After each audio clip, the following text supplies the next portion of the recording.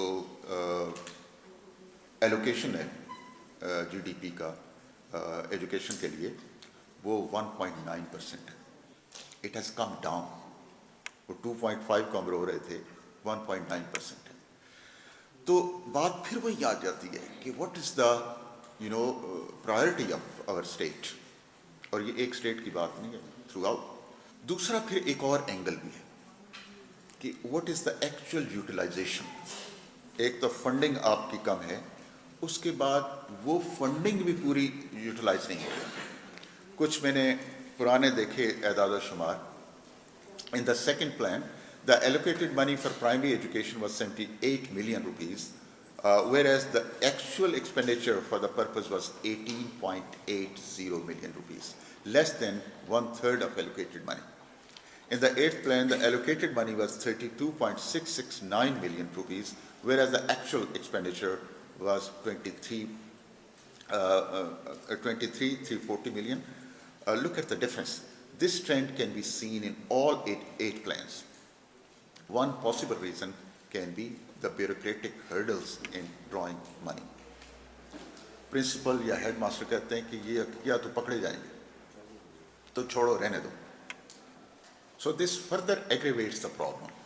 ایک تو پہلی ایلوکیشن کم ہے، دوسرے اس کی ایکچوئل جو ہے ایکسپینڈیچر وہ اس سے کم ہے. اور پھر ایک اور اینگل ہے اس کا، جو یوز ہو رہا ہے اس کی اپروپریٹنیس بھی کوشچنیبل ہے. اس میں دیکھیں کہ بہت سے گوشت اسکول پکڑے گئے پنجاب میں بھی اور سندھ میں بھی. اسی طرح اگر آپ کو یاد ہو کہ ایک 1985 میں ایک اقرا سرچارج لگایا گیا تھا ایجوکیشن کے لیے. کچھ عرصے بعد پتہ چلا کہ وہ تو کہیں گم ہو گیا یا کہیں اور وہ چلا گیا ہے، اسے کوئی اور چیز خرید لی گئی ہے. تو یہ وہ ایک تھرڈ اسپیکٹ ہے کہ ایک تو جی ڈی پی کم، پھر اس میں بھی یوٹیلائزیشن اس سے کم، اور جو یوٹیلائزیشن ہوئی ہے اس کی اپروپریٹنیس بھی کوشچنیبل ہے. جو سب سے بڑا مجھے چیلنج لگا پاکستان میں وہ ہے challenge of scale. There has been constant tension between quality and quantity. اور جو ہی ہم کوانٹٹی کو انہینس کرتے ہیں تو کوالٹی ڈائلیوٹ ہونا شروع ہو جاتی ہے.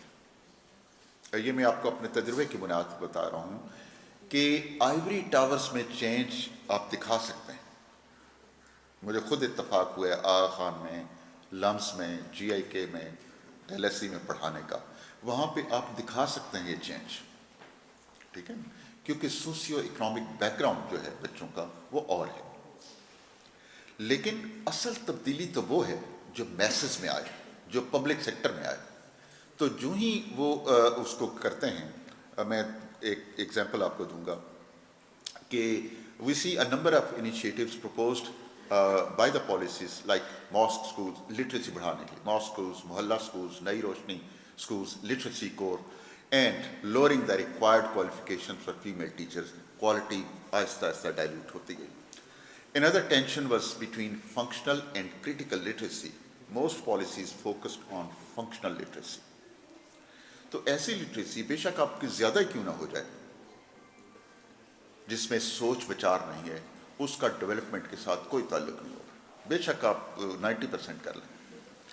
سو the essence of education is critical thinking, that your generation should be able to raise questions, think for themselves instead of following or acting like those رہٹ کے گرد جو چل رہے ہیں وہ بلنکرز لگائے ہوئے.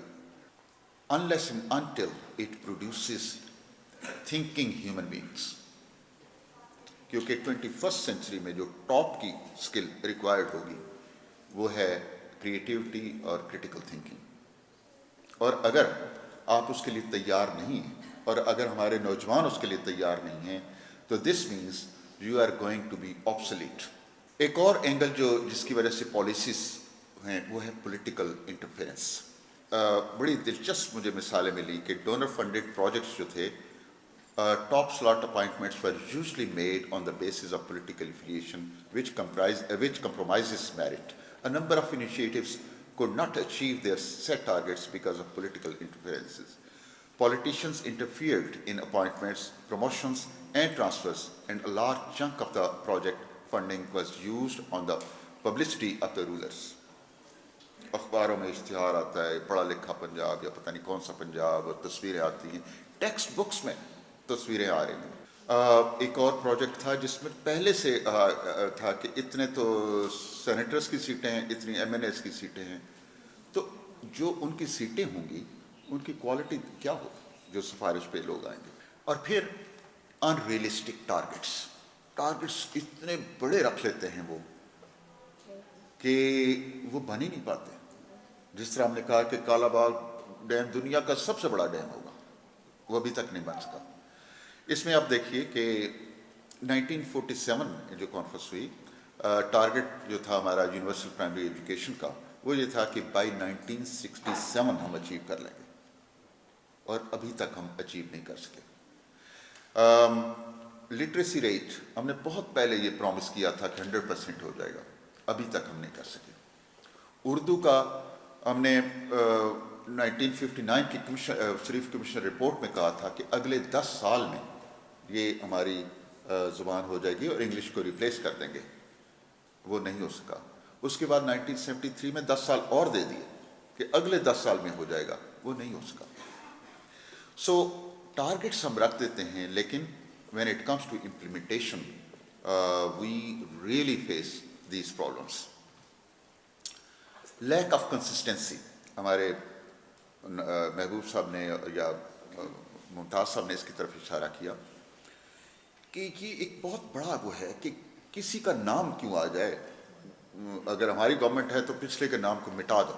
وہ جو کیا ہے کہ اقبال کا، جو نقش کہن تم کو نظر آئے مٹا دو. Usually a new government tends to discard the names given by previous governments for political reasons. For instance, یہ جو 1974 میں بھٹو نے بنائی تھی، اسٹیبلش کی تھی پیپلز اوپن یونیورسٹی، تو ضیاء صاحب جب آئے تو انہوں نے کہا کہ یار یہ تو ٹھیک نہیں ہے، تو اس کا نام پھر ہم نے تبدیل کر دیا. اسی طرح a number of policies could not survive their announced tenure as new policies were announced. بجائے اس کے کہ پہلی پالیسی کے ٹارگٹ ہم وہ میٹ کریں، اس کے چھوڑو نئی پالیسی بنا لو. In 1970 education policy, one of the stated objectives was decentralization. 1970 کی پالیسی کہتی ہے ڈیسینٹرلائزیشن ہونی چاہیے، اور 1972 2 سال کے بعد جو پالیسی آئی اس نے کہا کہ اس نے نیشنلائزیشن جو میں نے آپ سو یہ جو ایک انکنسسٹنسی رہتی ہے، اس سے پالیسیز پوری طرح شیک ہو جاتی ہیں, ٹارگیٹس ہم بھول جاتے ہیں. So, patchwork strategy may prove good for neatly written end of the project reports, bragging their success, but are of little use for sustainable outcomes. A number of initiatives were started that died shortly, and not many people are now aware of them. For instance, afternoon school projects, the ICRA project, Razakar, Muallim projects, etc. Governance کی وجہ سے بھی policies جو ہیں, سو یہ جو fragmented approach ہے, آپ دیکھیں کہ there are several centers of power. University کا کوئی ہو تو کتنے سینٹرز ہیں آپ کا؟ ایچ ای ڈی ایک, پی ای سی کون سا ہے, پی ایچ ای سی 2, وہ ایچ ای سی 3, گورنر ہاؤس یا سی ایم ہاؤس وہ. تو آئی ڈونٹ نو کہ یہ کیا ہے. Everybody wants to have a piece of it, لیکن جو امپیکٹ آتا ہے وہ فیکلٹی پہ اور ٹیچرس پہ اور وائس چانسلرس پہ اور اسٹوڈنٹس پہ آتا ہے. The fragmented and uncoordinated governance, instead of benefiting from each other's experience, usually replicates pre-existing initiatives. The governance of education is being looked after by a number of offices. ابھی میں نے آپ کو ایگزامپل دی, 5 offices وہ دیکھ رہے ہیں, اور دے آر ٹرائنگ کہ یونیورسٹی کی جو ہے نا شاہراہ کو یوں دبا دیا جائے. اور یہ اس سے ریلیٹڈ نہیں ہے, but there is a new university act جو آ رہا ہے, جس میں جو سنڈیکیٹ ہے اس کو وائس چانسلر چیئر نہیں کرے گا, سلیکشن بورڈ کو بھی وائس چانسلر چیئر نہیں کرے گا. So I think these are the policies without any consultation with stakeholders. They are bound to die, they are bound to fail. Environmental stability. When I say environmental, what is the socio-political situation of the country? Pakistan has, in Pakistan since its independence, we have had at least 4 military regimes with civil governments hardly given a chance to complete their tenures. Pakistan has also engaged in 2 major wars with India in 1965 and 71, which halted the journey of progress and consumed resources. This political instability was further aggravated with the Afghan war and post-9/11 situation. This was another very important factor, monitoring and accountability, lack of monitoring and accountability. Most of the projects in literacy, UPE is universal primary education, and female education lacked effective monitoring systems. The lack of monitoring system was coupled with the absence of accountability measures. A number of initiatives consumed substantial financial and technical resources with little outcomes, but the people responsible did not face any accountability. So you can do anything and you can get away with it. Now finally, اس کی recommendations تو یہی ہیں, اس کو reverse کر دیں, لیکن پھر بھی میں نے کہا کہ ریکیپ کے طور پہ تھوڑی سی کچھ points. I think the first and foremost thing is consultative process, جو ابھی تک ہم نے سیکھا نہیں ہے 72 years کے بعد بھی. The most recent examples are HEC new PhD policy and undergrad policy and etc. So this must be there. Second, that each policy should have a parliamentary cover. ابھی ہمارے کسی اسپیکر نے کہا تھا کہ ساری جماعتیں جو ہیں مل جائیں. انٹرسٹنگلی اگر ساری ہماری پولیٹیکل جو پارٹیز ان کے مینیفیسٹوز دیکھیں, سب میں لکھا ہے کہ ایجوکیشن بڑی ہائی پرائورٹی ہوگی ہماری, right.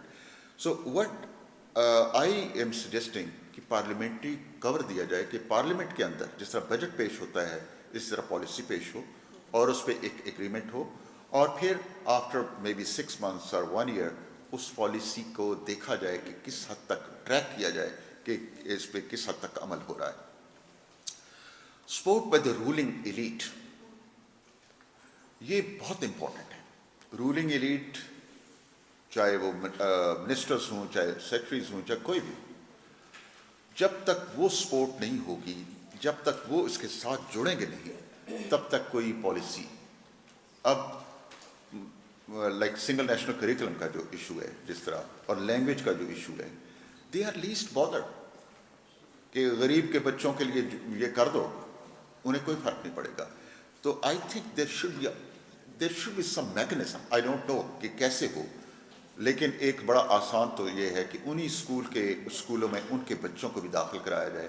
I think then they should realize کہ غریب کا بچہ جو ہے, غریب کی سب سے بڑی انویسٹمنٹ ایجوکیشن, کہ وہ بچوں پہ کرتے ہیں تاکہ بڑے ہو کے کوئی ان کے پیچھے نہ کوئی جائیدادیں ہیں نہ. تو آپ کی یہ جو پالیسیز ہیں لینگویج کا ادھر کرنا اور ادھر کرنا, they are going to ruin their future.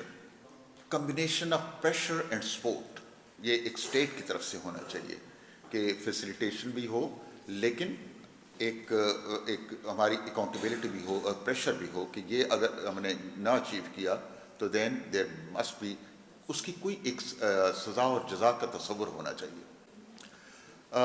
Consistent availability of resources, کہ لاسٹ ٹائم HEC کے لیے ہائر ایجوکیشن کے لیے فنڈس اناؤنس کیے گئے جو 50% سلیش کر دیے گئے, لیکن جو اناؤنس کیے گئے وہ بھی نہیں ملے.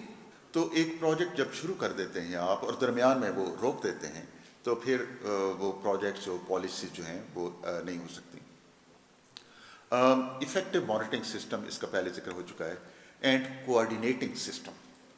مختلف جو ہیں, جس طرح یہ 5 کا میں نے ذکر کیا ہے, ان کے درمیان کوئی کوآرڈینیشن نہیں.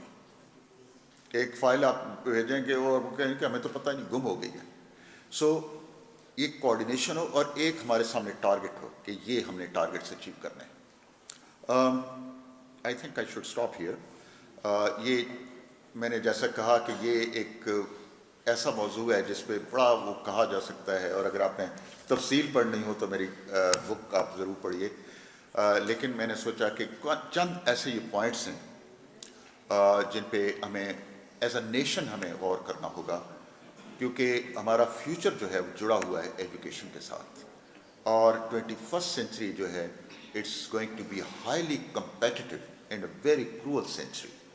ابھی تک تو گزارا ہو جاتا تھا, لیکن 21st سینچری کے آنے والے دنوں میں there is no room for mediocrity. You have to be the best. تو thanks very much. In the end, I would like to thank all SA members and all of you.